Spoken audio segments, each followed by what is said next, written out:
अभी सीधे चलेंगे हम सशक्त नारी विकसित भारत कार्यक्रम में, जहां पर प्रधानमंत्री नरेंद्र मोदी इस वक्त मौजूद हैं। 2014 में सरकार में आने के बाद मैंने आप महिलाओं के जीवन चक्र के हर पड़ाव के लिए योजनाएं बनाई, उन्हें सफलतापूर्वक लागू किया। आज पहली सांस से लेकर आखिरी सांस तक मोदी कोई न कोई योजना लेकर के भारत की बहन बेटियों की सेवा में हाजिर हो जाता है। गर्भ में बेटी की हत्या न हो, इसके लिए हमने बेटी बचाओ बेटी पढ़ाओ अभियान शुरू किया। गर्भ की अवस्था में मां को सही पोषण मिले, इसके लिए हर गर्भवती को 6,000 रुपए की आर्थिक मदद दी। जन्म के बाद बेटी को पढ़ाई में मुश्किल ना हो, इसके लिए ज्यादा से ज्यादा ब्याज देने वाली सुकन्या समृद्धि योजना शुरू की। बड़ी होकर बेटी काम करना चाहे तो आज उसके पास मुद्रा योजना का इतना बड़ा साधन है। बेटी के करियर पर प्रभाव ना पड़े, इसके लिए हमने प्रेगनेंसी लीव को भी बढ़ाकर 26 हफ्ते कर दिया। 5 लाख रुपए तक का मुफ्त इलाज देने वाली आयुष्मान योजना हो, 80% डिस्काउंट पर सस्ती दवा देने वाली। लोग सोचते थे कि कोई बिटिया इसे कैसे चला पाएगी। घर में कोई नया उपकरण आता था, नया टीवी आता था, नया फोन आता था, तो पुरुष ही खुद को उसके स्वाभाविक जानकार मानते थे। उन परिस्थितियों से, उस पुरानी सोच से अब हमारा समाज आगे निकल रहा है। और आज का ये कार्यक्रम इसका एक उदाहरण बना है कि भारत की कृषि को नई दिशा देने वाली ड्रोन टेक्नोलॉजी की पहली पायलट ये मेरी बेटियां हैं, मेरी बहनें हैं। हमारी बहनें देश को सिखाएगी कि ड्रोन से आधुनिक खेती कैसे होती है। ड्रोन पायलट, नमो ड्रोन दीदियों का कौशल अभी मैं मैदान में जाकर के देख के आया हूं। मेरा विश्वास है, और मैं जी कुछ दिन पहले मन की बात में ऐसे ही एक ड्रोन दीदी से बात करने का मौका मिला था। उसने कहा मैं एक दिन में इतने खेत में काम करती हूं, एक दिन में इतने खेत में मेरी इतनी कमाई होती है, और बोले मेरा इतना विश्वास बढ़ गया है और गांव में मेरा इतना सम्मान बढ़ गया है, गांव में मेरी पहचान बदल गई है। जिसको साइकिल चलाना भी नहीं आता है उसको गांव वाले पायलट कह करके बुलाते हैं। मेरा विश्वास है देश की नारी शक्ति 21वीं सदी के भारत की तकनीकी क्रांति का नेतृत्व दे सकती है। आज हम स्पेस सेक्टर में देखते हैं, आईटी सेक्टर में देखते हैं, विज्ञान के क्षेत्र में देखते हैं कैसे भारत की महिलाएं अपना परचम लहरा रही है।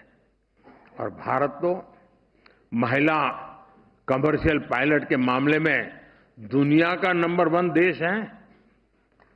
हवाई जहाज उड़ाने वाली बेटियों की संख्या हमारी सबसे ज्यादा है। आसमान में कमर्शियल फ्लाइट हो या खेती किसानी में ड्रोन्स, भारत की बेटियां कहीं भी किसी से भी पीछे नहीं है। और इस बार तो 26 जनवरी आपने देखा होगा टीवी पे। 26 जनवरी के कार्यक्रम में कर्तव्य पथ पर सारा हिंदुस्तान देख रहा था। नारी नारी नारी नारी का ही ताकत का जलवा था वहां पर। साथियों, आने वाले सालों में देश में ड्रोन टेक्नोलॉजी का बहुत विस्तार होने वाला है। छोटी छोटी मात्रा में दूध, सब्जी और दूसरे उत्पाद अगर नजदीक के मार्केट तक पहुंचाना है तो ड्रोन एक सशक्त माध्यम बनने वाला है। दवाई की डिलीवरी हो, मेडिकल टेस्ट के सैंपल की डिलीवरी हो, इसमें भी ड्रोन बहुत बड़ी भूमिका निभाते हैं। यानी नमो ड्रोन दीदी योजना से जो बहनें ड्रोन पायलट बन रही हैं, उनके लिए भविष्य में अनगिनत संभावनाओं के द्वार खुलने जा रहे हैं। माताओं बहनों, बीते 10 वर्षों में जिस तरह भारत में महिला स्वयं सहायता समूहों का विस्तार हुआ है, वो अपने आप में एक अध्ययन का विषय है। इन महिला स्वयं सहायता समूहों ने भारत में नारी सशक्तिकरण का नया इतिहास रच दिया है। आज का इस कार्यक्रम से मैं स्वयं सहायता समूह की हर बहनों को उनका मैं गौरवगान करता हूं, उनको शुभकामनाएं देता हूं।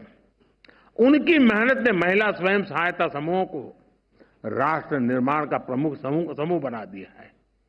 आज स्वयं सहायता समूहों में महिलाओं की संख्या 10 करोड़ को पार कर गई है। बीते 10 वर्षों में हमारी सरकार ने सेल्फ हेल्प ग्रुप का विस्तार ही नहीं किया, बल्कि 98% समूहों के बैंक अकाउंट भी खुलवाए हैं। यानी करीब करीब 100%। हमारी सरकार ने समूहों को मिलने वाली मदद भी 20 लाख रुपए तक बढ़ा दी है। अभी तक 8 लाख करोड़ से, अब आंकड़ा छोटा नहीं है, आप लोगों के हाथ में 8 लाख करोड़ रुपयों से भी अधिक की मदद बैंकों से मेरी इन बहनों के पास पहुंच चुकी है। इतना पैसा सीधा सीधा गांव में पहुंचा है, बहनों के पास पहुंचा है।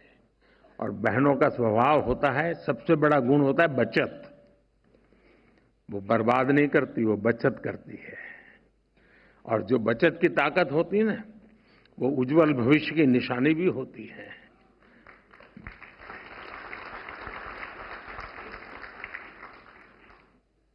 और मैं जब भी इन दीदियों से बात करता हूं, ऐसी ऐसी नई नई चीजें बताती है वो, उनका आत्मविश्वास बताता है। यानी सामान्य मानवी कल्पना नहीं कर सकता है। और जो इतने बड़े स्तर पर गांव में आजकल जो सड़कें बनी हैं, हाईवे बने हैं, इसका लाभ भी इन समूहों को हुआ है। अब लखपति दीदियां अपने उत्पादों को शहर में जाकर आसानी से बेच पा रही है। बेहतर कनेक्टिविटी की वजह से शहर के लोग भी अब गांव में जाकर इन समूहों से सीधी खरीद करने लगे हैं। ऐसे ही कारणों से बीते 5 वर्षों में सेल्फ हेल्प ग्रुप के सदस्यों की आय में 3 गुना की वृद्धि हुई है। साथियों, जिन बहनों को उनके सपनों को, आकांक्षाओं को सीमित कर दिया गया था, आज वे राष्ट्र निर्माण में अपनी भूमिका का विस्तार कर रही हैं। आज गांव देहात में नए नए अवसर बन रहे हैं, नए नए पद बने हैं और लाखों की संख्या में बैंक सखी, कृषि सखी, पशु सखी, मत्स्य सखी और सर्विस सेक्टर से जुड़ी दीदियां गांवों में सेवाएं दे रही है। ये दीदियां स्वास्थ्य से लेकर डिजिटल इंडिया तक देश के राष्ट्रीय अभियानों को नई गति दे रही है। प्रधानमंत्री ग्रामीण डिजिटल साक्षरता अभियान को चलाने वाली 50% से अधिक महिलाएं और 50% से अधिक लाभार्थी भी महिलाएं हैं। सफलताओं की ये श्रृंखला ही नारी शक्ति पर मेरे भरोसे को और ज्यादा मजबूत करती है।